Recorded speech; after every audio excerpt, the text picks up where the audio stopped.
Assalamualaikum warahmatullahi wabarakatuh. Apa kabar teman-teman semuanya? Mudah-mudahan dalam keadaan sehat dan bahagia lahir dan batin selalu. Baik, ketemu lagi dengan saya Zakiah Daroja. Kali ini saya akan sharing tentang bagaimana mengubah memori negatif. Ya, banyak sekali ya di antara kita yang menyimpan memori yang kurang baik atau memori negatif. Ya, baik itu kita rasakan dulu waktu masih kita kecil gitu ya, maupun waktu kita remaja, ataupun baru saat ini ketika kita dewasa ya.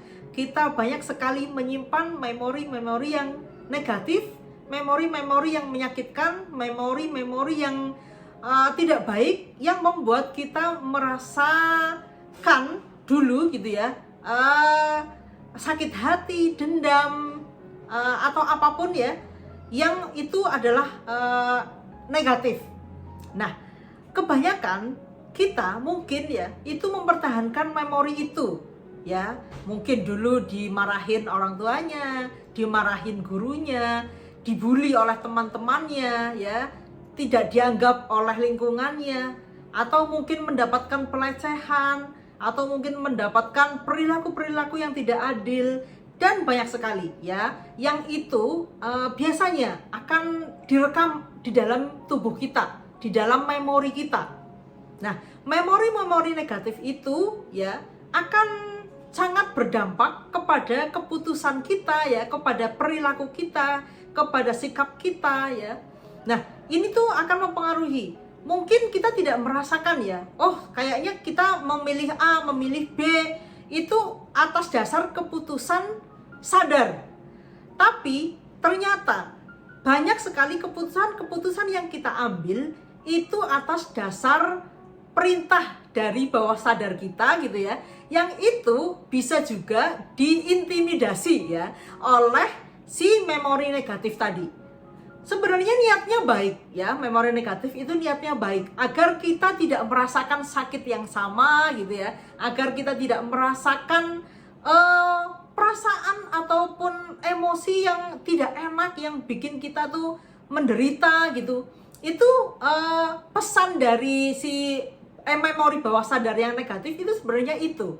Nasihatnya biar kita tidak terlalu terluka lagi, biar kita tidak menderita lagi ya. Tetapi secara tidak sadar sebenarnya dia bisa menjadi mental block diri kita ya. Karena saking sayangnya si alam bawah sadar ini kepada kita ya, dengan memori-memori yang kita rekam sedari kecil, bahkan sedari kita masih di dalam kandungan gitu ya, itu yang akan memblok kita sehingga keputusan-keputusan sadar kita itu kayak direm gitu, kayak dikendalikan oleh si memori negatif ini. Nah, lalu bagaimana agar memori negatif kita ini tidak menjadi blocking untuk diri kita, sehingga keputusan, perilaku, sikap, ya, sikap mental, dan segala sesuatu yang keluar dari kita sekarang ini, itu tidak diblok oleh memori negatif tadi itu. Nah, mungkin banyak sekali teknik, banyak sekali cara ya. Mungkin Anda pernah belajar NLP, belajar hipnoterapi, dan segala macam teknik untuk menghilangkan mental block dari memori-memori negatif yang masih kita simpan. Ya, mungkin teman-teman banyak sekali sudah belajar hal itu. Nah, izinkan saya di sini untuk men-sharingkan hal sederhana ya, untuk bagaimana mengubah memori negatif yang pernah kita terima dulu. Nah, apa itu? Sebenarnya sangat sederhana dan sudah saya tuliskan di buku saya Wisdom in You, yaitu mengubah makna ya, mengubah makna dari peristiwa yang dulu kita rasa negatif. Misalnya dulu mungkin kita dimarahin orang tua, dulu kita sakit hati, wah orang tuaku galak, orang tuaku pemarah misalnya gitu, orang tuaku tidak sayang kepada saya misalnya. Nah, kita ubah menjadi maknanya yang lebih positif, yang menjadi lebih memberdayakan. Misalnya, oh dulu saya dipukul oleh orang tua saya, mungkin itu sebagai tanda cinta orang tua saya untuk saya itu gedenya itu jadi orang gitu. Kalau dulu saya nggak digebuk untuk belajar misalnya ya, mungkin saya nggak jadi orang sekarang. Ya, mungkin saya tidak ada kemauan yang tinggi untuk belajar. Mungkin saya tidak ada kemauan untuk maju di dalam memperbaiki hidup kita. Misalnya seperti itu, ya. Atau mungkin dulu waktu kecil kita pernah dibully, ya. Bisa kita ambil makna positifnya. Barangkali bulian itu adalah untuk membuat kita tuh jadi sadar bahwa kita memiliki kekurangan A, kekurangan B, kekurangan C. Sehingga kita saat ini bisa mengubah maknanya. Oh iya, dulu teman-teman saya membuli saya tentang kekurangan saya yang A ini. Dia sebenarnya memberitahu saya bahwa saya itu memiliki kekurangan A, sehingga saya bisa menutupinya dengan kelebihan saya yang lain. Sehingga memang saya memiliki kekurangan A, tetapi saya memiliki kelebihan Z yang itu jauh lebih bisa kita maksimalkan lagi, sehingga kekurangan A saya ini itu tidak menjadi soal, itu tidak menjadi masalah, ya. Karena saya dengan mengetahui kekurangan saya itu, saya bisa mengoptimalkan lagi kelebihan diri saya yang lain. Misalnya seperti itu. Atau mungkin ada orang yang pernah menyakiti Anda dengan kalimat atau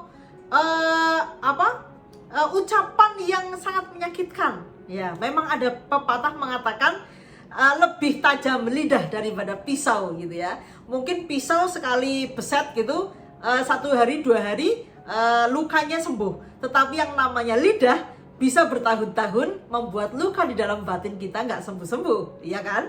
Nah, misalnya ada orang yang berkata nggak enak, nyelekit misalnya kepada kita. Nah, kita bisa ubah. Oh iya, ternyata omongannya yang menyakitkan itu adalah cara Tuhan, cara alam untuk memecut diri saya agar termotivasi bertindak lebih baik lagi, berupaya lebih baik lagi, sehingga saya bisa sukses saat ini.